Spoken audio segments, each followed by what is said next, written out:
बिस्मिल्लाहिर्रहमानिर्रहीम। नाज़िम, मैं हूं इकबाल जंजुआ और आप देख रहे हैं हमारा यूट्यूब चैनल और फेसबुक। आज 23 नवंबर है और आज़ाद कश्मीर में 31 साल बाद बल्दियाती इलेक्शन का आगाज़ हुआ है। तमाम क्रेडिट वज़ीर-ए-आज़म आज़ाद कश्मीर सरदार तनवीर इलियास को जाता है। वैसे ही बल्दियाती इलेक्शन 27 नवंबर को ही होने थे पूरे आज़ाद कश्मीर में, लेकिन पाकिस्तान में लॉन्ग मार्च की वजह से सिक्योरिटी इशू था, जिसकी वजह से फिर इसको बाद में ये कहा गया कि डिवीज़न वाइज किया जाएगा। तो आज़ाद कश्मीर में 3 डिवीज़न हैं, मुजफ्फराबाद डिवीज़न, पुंछ डिवीज़न और मीरपुर। तो सबसे पहले 27 नवंबर को मुजफ्फराबाद डिवीज़न से आगाज़ किया गया। कामयाब हो जाते हैं पहले मरहले में मुजफ्फराबाद डिवीज़न में, तो फिर उम्मीद है कि 3 तारीख को पुंछ डिवीज़न में, जिसमें बाग भी आता है, होंगे और फिर उसके बाद 8 दिसंबर को मीरपुर डिवीज़न में होंगे। सिक्योरिटी न होने की वजह से ज़ाहिर है इन्होंने फिर मरहला वाइज किए थे। कश्मीर में 31 साल के बाद बल्दियाती इलेक्शन का जो ये सिलसिला शुरू हुआ है, ये क्रेडिट तनवीर इलियास को जाता है, लेकिन इसमें इसे बड़ी मुखालफत और बड़ी मुश्किलात का सामना करना पड़ा वज़ीर-ए-आज़म आज़ाद कश्मीर सरदार तनवीर इलियास को, क्योंकि तमाम जो अपोजिशन सियासी जमातें थी, जिसमें बड़ी जमातों में पीपल्स पार्टी आती है, मुस्लिम लीग नून आती है, इन्होंने 1-2 अटैम्प्ट भी की सरदार तनवीर इलियास के ख़िलाफ़ अदम एतमाद लाने की, जिसमें वो कामयाब नहीं हुए। और बल्दियाती इलेक्शन ज़ाहिरी तौर पे तो ये खुल के सामने नहीं आ सके, क्योंकि अगर खुल के मुखालफत करते तो इनके लिए बड़ा मुश्किल था जो अपोजिशन जमातें थी। लेकिन अंदरूनी खाना कोई भी इंक्लूडिंग पाकिस्तान तहरीक इंसाफ आज़ाद कश्मीर के जो MNA थे या ये जो मेंबर थे असम्बली के, उनकी भी ख्वाहिश ये थी कि ये इलेक्शन ना हो तो अच्छी बात है। लेकिन सरदार तनवीर इलियास ने इलेक्शन के दौरान ये वादा किया हुआ था और उनकी कोशिश थी कि हर हाल में करवाऊंगा, और वो डटे रहे। तमाम तर जो चैलेंजेस उनके रास्ते में आते रहे, उसका वो सामना करते हुए आज आखिर कामयाब हो गए। इलेक्शन का जो आगाज़ हुआ है मुजफ्फराबाद से, तो इसमें देखते हैं कि ये शाम तक इसका क्या रिजल्ट निकलता है।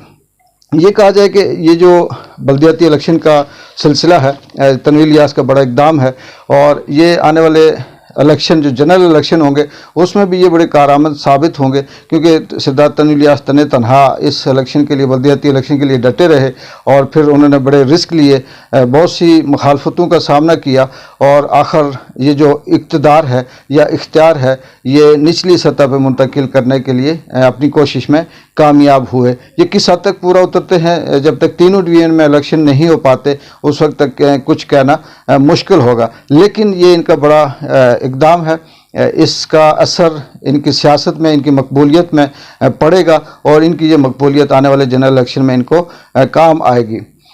और इसके अलावा अगर ये भी कहा जाए कि इसमें बहुत से ऐसे हैं जो आने वाले वक्त में बल्दियाती इलेक्शन में जो पीपल्स पार्टी और नून लीग के उम्मीदवार हैं, डिस्ट्रिक्ट काउंसिल के हवाले से जो बड़े लेवल पे खड़े हैं, अगर वो जीत जाते हैं या आने वाले इलेक्शन जनरल इलेक्शन में भी इस उम्मीद के साथ कि दोबारा से अगर इलेक्शन होते हैं तो वो PTI के ज़्यादा हामी होंगे, तनवीर इलियास के ज़्यादा हामी होंगे, क्योंकि वो इस चीज़ को कैश करवाएंगे। अब आते हैं पाकिस्तान में। रात को जो इमरान खान ने अपनी आखिरी स्पीच की, आखिरी का मतलब ये था कि जो एहतजाज जो रैली आई थी वहाँ से लाहौर से, जो वज़ीराबाद में आके रुक गई, क्योंकि वहाँ इमरान खान पे फायरिंग हुई, कातलाना हमला हुआ जिससे वो ज़ख्मी हुए। उसके बाद फिर 27 दिन वो रुके रहे और आखिर उन्होंने उसी ज़ख्मी हालत में रात को रावलपिंडी में अपना जो रैली का अख्तिताम था वो किया, जिसमें इस्लामाबाद की जो हुकूमत थी, इम्पोर्टेड जो हुकूमत है, उन्होंने जितने भी रोड अटकाने थे वो सारे अटकाए। उन्होंने उनके रास्ते में तमाम रुकावटें खड़ी की, जगह जगह से जो स्टेज बनता रहा वहाँ से हटाते रहे, लेकिन आखिर कामयाब हुए। इमरान खान ने जाहिर सी बात है इसके पास इसके अलावा कोई रास्ता नहीं था, कोई हल नहीं था।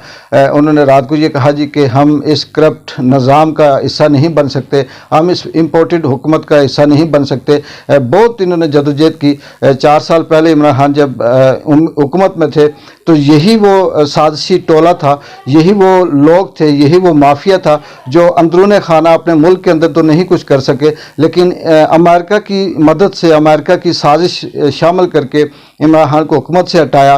फिर उसके बाद जब हुकूमत से हट गए, कुछ ज़मीर फरोशी को ख़रीदने के बाद, वो सब कुछ करने के बाद इसको हटाया गया, पीटीआई की हुकूमत ख़त्म हुई, तो इमरान खान ने एक अवामी मुहिम शुरू की। अवामी मुहिम मकबूलियत के बुलंदियों को छूती गई और इसी इम्पोर्टेड हुकूमत ने, इसी माफिया ने, इसी इस्टेब्लिशमेंट ने देखा कि वो जो मुल्क के अंदर अवामी मकबूलियत है, जो हम सोचते थे कि इमरान खान की हुकूमत चंद दिनों के बाद ख़त्म हो जाएगी या इसकी मकबूलियत ख़त्म हो जाएगी, पीटीआई को तकसीम कर देंगे, इसको रेज़ा रेज़ा कर देंगे, वो नहीं हो सके। तो फिर अंदरूने जो माफिया था, नाखुदा थे, इस्टेब्लिशमेंट थी, हुकूमत थी, दीगर जो ब्यूरोक्रेसी थी, इन्होंने मिलकर इमरान खान के रास्ते में बेशुमार मुखालफतें शुरू कर दी, केस बनाए, इल्ज़ामात लगाए, करप्शन ढूंढनी शुरू की, कभी तोशा खानों को रगड़ते रहे, कभी तौहीन अदालत को रगड़ते रहे, कभी किसी और के इस्टेब्लिशमेंट के खिलाफ किसी बयान को लेकर वो अदालत में जाते रहे, लेकिन नाकामी इम्पोर्टेड हुकूमत का मुकद्दर बनी रही। जब उन्होंने देखा कि ये चीज़ें सारी नहीं हुई, तो आखिर फिर उन्होंने अटैम्प्ट करवाई, कातलाना हमला किया, जिसमें अल्लाह ताला की ज़ात बचाने वाली है, उसने इमरान खान को बचाया और वो ज़ख्मी हुए। और फिर वो ज़ख्मी होने के बाद अपने लाहौर जो उनका घर था, वहाँ उन्होंने ज़ेरे इलाज रहे। उसी ज़ख्मी हालत में फिर 26 तारीख को उन्होंने कॉल दी हुई थी, वो रावलपिंडी पहुंचे, लेकिन रात को फिर उन्होंने यही कहा कि मैं इस निज़ाम का हिस्सा नहीं बनता। इस निज़ाम का हिस्सा न बनने का मतलब ये था कि के में और पंजाब में और गिलगित बल्तिस्तान में पीटीआई की हुकूमत थी और वो इनकी पंजाब जो सूबाई असम्बलियाँ हैं, इनसे वो अपने आप को निकालेंगे, इस्तीफ़े देंगे और तहलील कर देंगे। इसमें पहले यही जो इम्पोर्टेड हुकूमत थी, यही जो माफिया था, यही जो इस्टेब्लिशमेंट थी, जो सब कुछ कर रही थी, ये पीट रही थी कि इमरान खान अगर असम्बलियाँ से निकलते हैं पंजाब से, के पीके से, तो हम इलेक्शन करवाएंगे। लेकिन रात को इस ऐलान के बाद, इस जलसे में तकरीर के बाद उनके मुँह बिल्कुल फीके हो गए और अब वो इधर उधर की ऊँगियाँ मार रहे हैं। कभी कह रहे हैं जी हम एतमाद लेके आ जाएंगे, कभी कह रहे हैं जी ये गलत टाइम है, कभी कह रहे हैं जी कि वो भाग गया, कभी कह रहे हैं जी उसके पास बंदे नहीं थे, कभी कह रहे हैं जी कि 2-4 हज़ार बंदे थे। लेकिन मुझे अफसोस होता है कि उनको शर्म नहीं आती ये बात कहते हुए कि एक शख्स को 4 साल से आपने उसे बदनाम करने की, नाकाम करने की, शिकस्त देने की कोशिश की, पूरा मुल्क मिलकर, पूरी इस्टेब्लिशमेंट मिलकर, पूरी रियासत मिलकर उसको नाकाम नहीं कर सकी और आखिर में अब आपके पास यही बुंगियाँ मारने के लिए रह गई।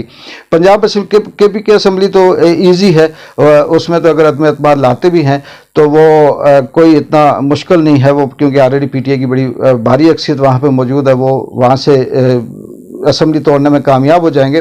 पंजाब असम्बली में 186 वोट चाहिए होते हैं वहाँ पे सूबाई हुकूमत के लिए, तो इस वक्त पीटीआई के पास 180 वोट हैं।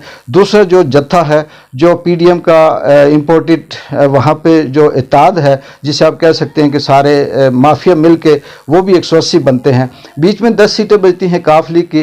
परवेज़ इलाही के लिए एक बार फिर इम्तहान आ गया कि देखते हैं कि परवेज़ इलाही क्या फ़ैसला करते हैं।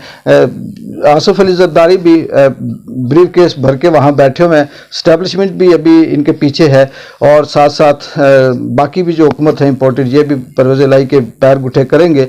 लेकिन अगर वो पीटीआई में ही रहते हैं तो पंजाब असम्बली में भी नाकाम होंगे और ये असम्बली तहलील हो जाएगी और उसके बाद फिर दोबारा से इलेक्शन करवाना, ज़िमनी इलेक्शन करवाना इनके बस की बात नहीं है। ये तुर्की की सैर कर सकते हैं, ये लंदन भाग सकते हैं, ये इटली में भाग सकते हैं, ये यूरोप और अमेरिका जा सकते हैं, लेकिन पाकिस्तान में मुल्क के लिए बेहतरी के लिए इनके पास कोई एजेंडा नहीं है, ये कुछ नहीं कर सकते और अवाम को कुछ नहीं दे सकते। इमरान खान ने रात को जो छक्का मारा, अगर हम क्रिकेट की ज़ुबान में बात करें तो वो बॉल अभी तक इनको वापस मिली नहीं, इनके होश उड़े हुए हैं। और ये जो किराए के आप कह सकते हैं कि स्पोक पर्सन थे, ये गुलाम कौम के, गुलाम सोच रखने वाले जो लोग थे, राना सना जैसे, और जो आप गुलामी की उस जंजीरों में जकड़े हुए ये जो लोग हैं, ये अब इनके पास राय फरार के लिए भी कुछ नहीं बचा। इनके पास एक ही बात बची है, या तो मैदान में आओ, शिकस्त खाओ, जिल्लत उठाओ और यहाँ से भाग जाओ, तो या फिर इस मुल्क को दिवालिया करके आप मुल्क छोड़ दें, अवाम को